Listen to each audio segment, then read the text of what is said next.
Welcome back to our series, Unveiling Israel Today. I'm Mark Davidson, and in our first episode we explored Israel's rebirth as a nation and its apparent prophetic significance. And today we're going to provide a simple overview of the Israeli-Palestinian conflict. If you've ever tried to understand this conflict by watching the news, you might have felt a bit overwhelmed by the complex history, unfamiliar terms, and passionate opinions on all sides. So our goal here today is to break this down into understandable pieces, using simple language and clear explanations. We'll look at the land before 1948, the wars that shaped modern borders, the Palestinian perspective, and why Jerusalem is so significant to multiple faith groups today. By the end of this episode, you'll have a basic framework for understanding the headlines you see today. So firstly, let's look at the land before 1948. And to understand today's conflict, we need to go back in time a bit and look at who controlled this land before modern Israel was established. For about 400 years, until the end of World War I in 1918, this region was part of the Ottoman Empire, ruled by Turkish Muslims. The area we now call Israel and Gaza and the West Bank was then known as Palestine, a name dating back to Roman times. During this period, the population was primarily Arab, with a small but continuous Jewish presence that had remained since ancient times. In the late 1800s, Jewish immigration began to increase, motivated by a movement called Zionism, which is the belief that Jewish people needed a homeland of their own where they could be safe from persecution. That's when Zionism started to come about. And after World War I, when the Ottoman Empire collapsed, the League of Nations, which is just an early version of the United Nations, they gave Britain administrative control over Palestine. And this arrangement was called the British Mandate. The British now faced a difficult situation. During World War I, they had made conflicting promises. And in the McMahon-Hussein correspondence, they declared that they would support Arab independence in the region. But then, in the Balfour Declaration in 1917, they expressed support for the establishment in Palestine of a national home for the Jewish people, while also stating that nothing shall be done which may prejudice the civil and religious rights of existing non-Jewish communities. See the conflicting things going on here? Jewish immigration increased significantly during the 1920s and 30s, especially as persecution of Jews intensified in Europe. This led, of course, to growing tensions between the Arab and Jewish communities in Palestine, with both claiming the right to self-determination in the same land. Anyway, from 1936 to 1939, Arabs in Palestine revolted against both British rule and Jewish immigration. The British responded by limiting Jewish immigration. Just as Jews were desperately trying to escape Nazi persecution in Europe, they were being limited access to the land. By the end of World War II, with the Holocaust having claimed 6 million Jewish lives, pressure mounted for a solution to the question of Jewish statehood. And this brings us to the UN partition plan and Israel's independence. After World War II, Britain announced it would withdraw from Palestine and handed the problem over to the newly formed United Nations. In November 1947, the UN proposed dividing the land into two states, one Jewish and one Arab, with Jerusalem under international control. The Jewish leadership accepted this plan, while Arab leaders, they rejected it, believing the entire land should be under Arab control, since Arabs were the majority population. The UN General Assembly approved the partition plan with 33 votes in favour, 13 votes against, and 10 couldn't be bothered to show up.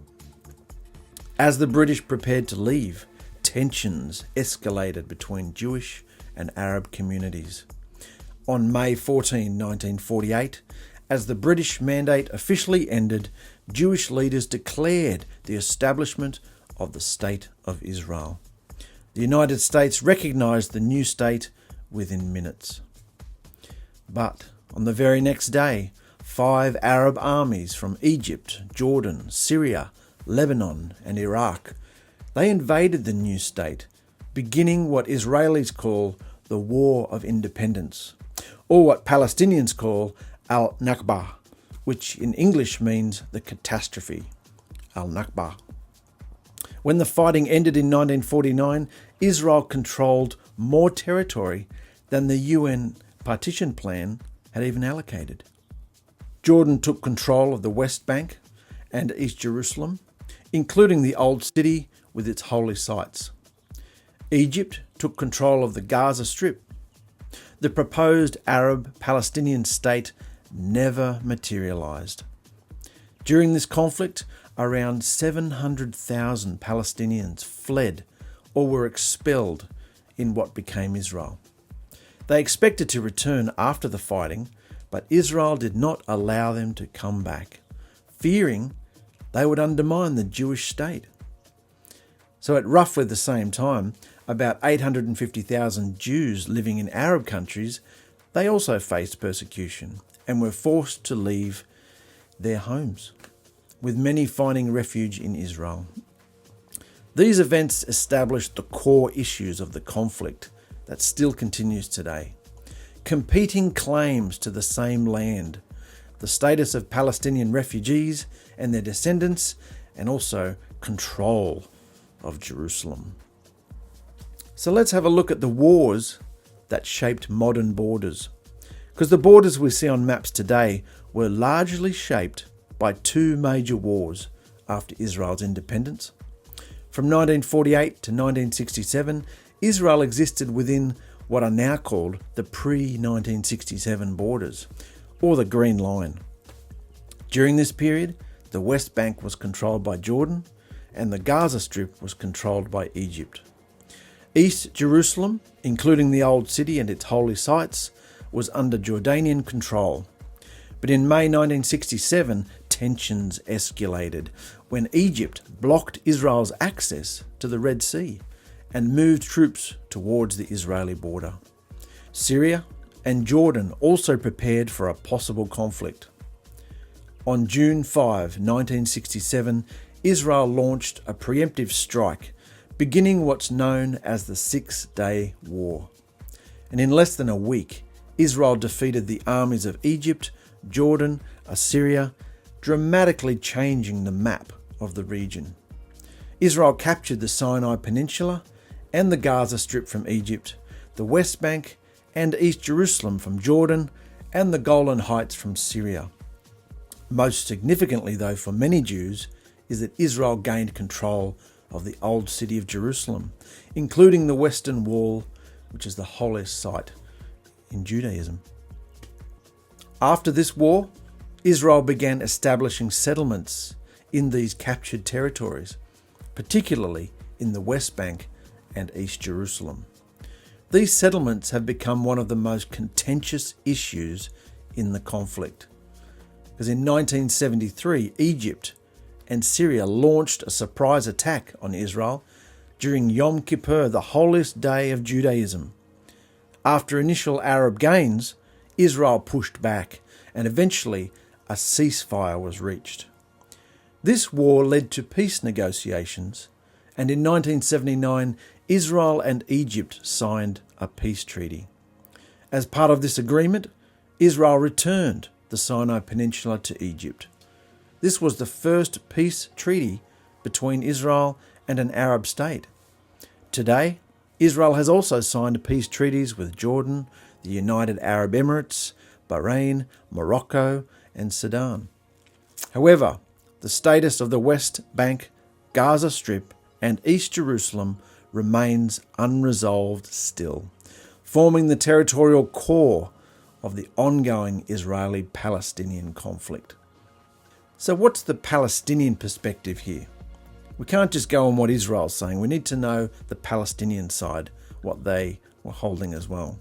To understand this conflict fully, it's important to consider the Palestinian perspective. For Palestinians, the creation of Israel is remembered as al-Nakba, or the catastrophe.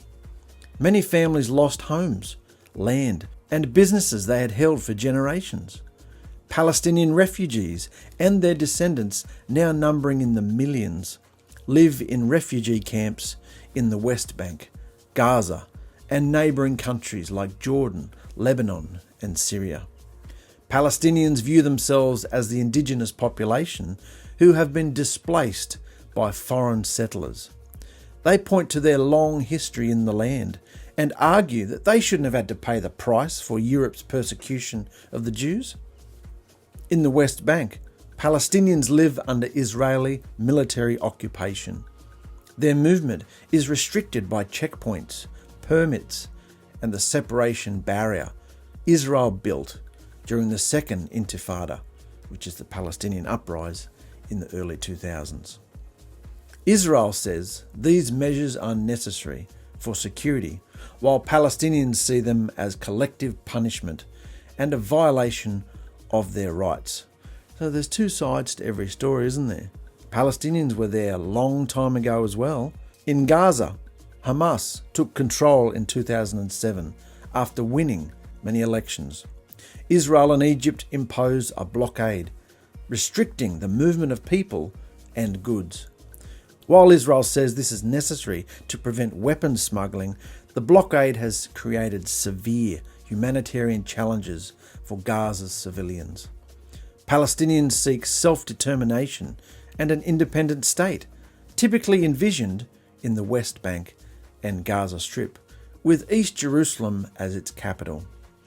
They want the right of return for refugees and an end to Israeli settlements in the West Bank, which they see as illegal under international law.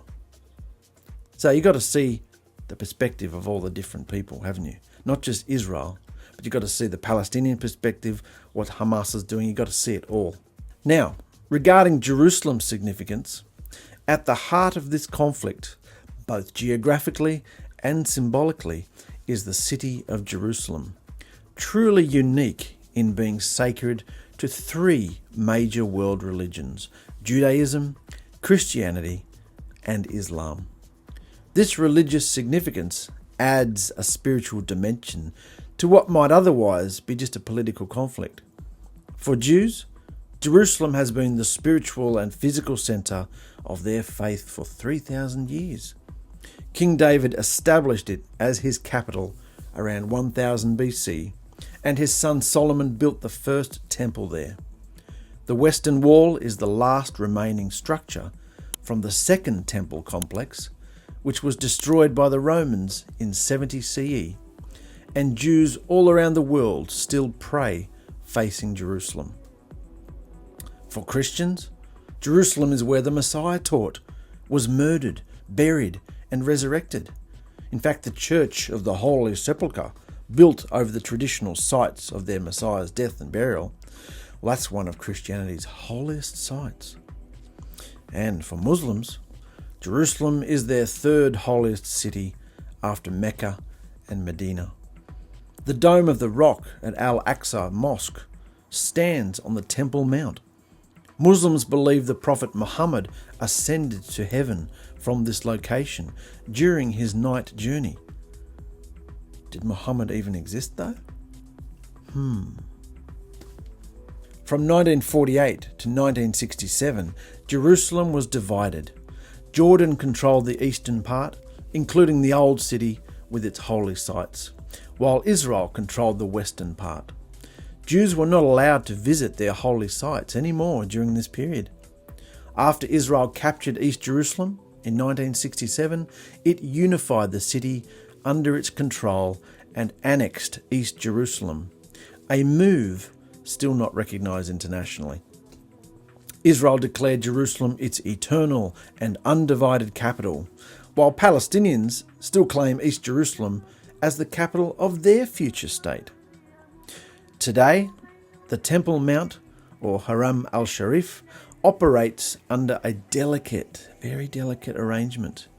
Israel maintains security control, but the site itself is administered by an Islamic trust called the WAQF. Jews can visit the Temple Mount, but they're definitely not allowed to pray there, as the site is reserved for Muslim worship. So still, Jerusalem's status remains one of the most sensitive issues in the Israeli-Palestinian conflict and will likely be central to any future peace agreements. So thank you for sticking around for all that. We've covered a lot of ground today, from the Ottoman period through the British Mandate, Israel's independence, major wars, the Palestinian perspective, Jerusalem's significance, and key terms in the conflict. This conflict is complex because it involves competing national aspirations, religious claims, historical narratives, and security concerns. Both Israelis and Palestinians have deep connections to the same land, both tracing their lineage back to Abraham. And they both have experienced trauma and suffering. There have been multiple attempts at peace negotiations over the decades, including the Camp David Accords, the Oslo Accords, and various summit meetings. While these have achieved some progress, a comprehensive peace agreement remains elusive. But before we end, here are some questions I want you to consider. Firstly, how does understanding the different perspectives in this conflict change how you view the news reports about Israel and Palestine? Have you noticed that they're taking a certain bias? Do you notice it's pro-Palestine or pro-Israel, depending on your news source and who you hang around with, what your opinions are? Have you noticed? It's good to know the basis of both sides so you can see what's really going on.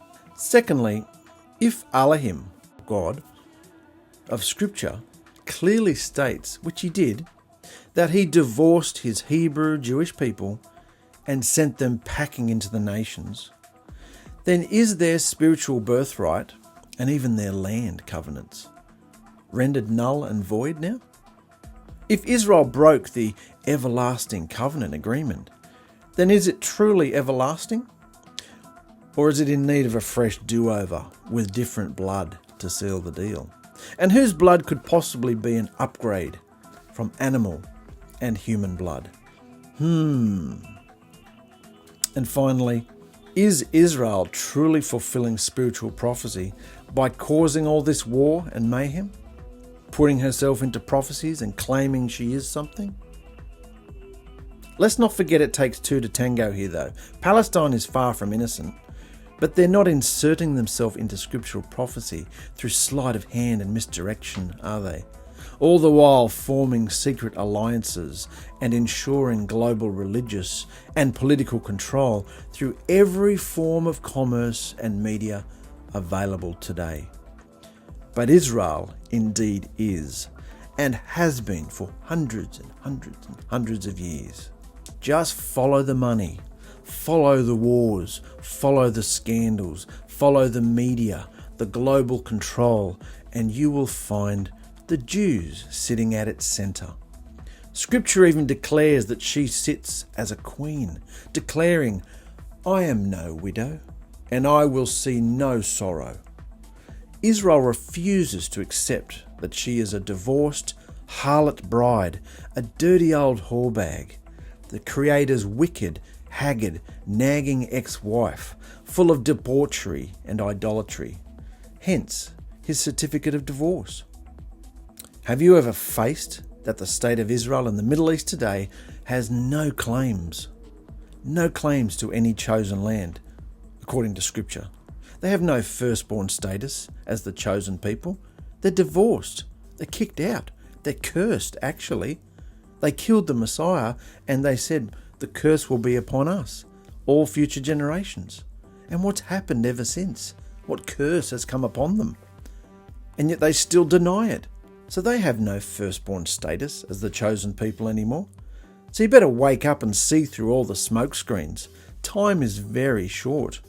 But one thing is definitely certain. Prophecy is truly being fulfilled, but don't be deceived about who all the players are and what their true agenda is on the global stage. Don't be ripped off, okay?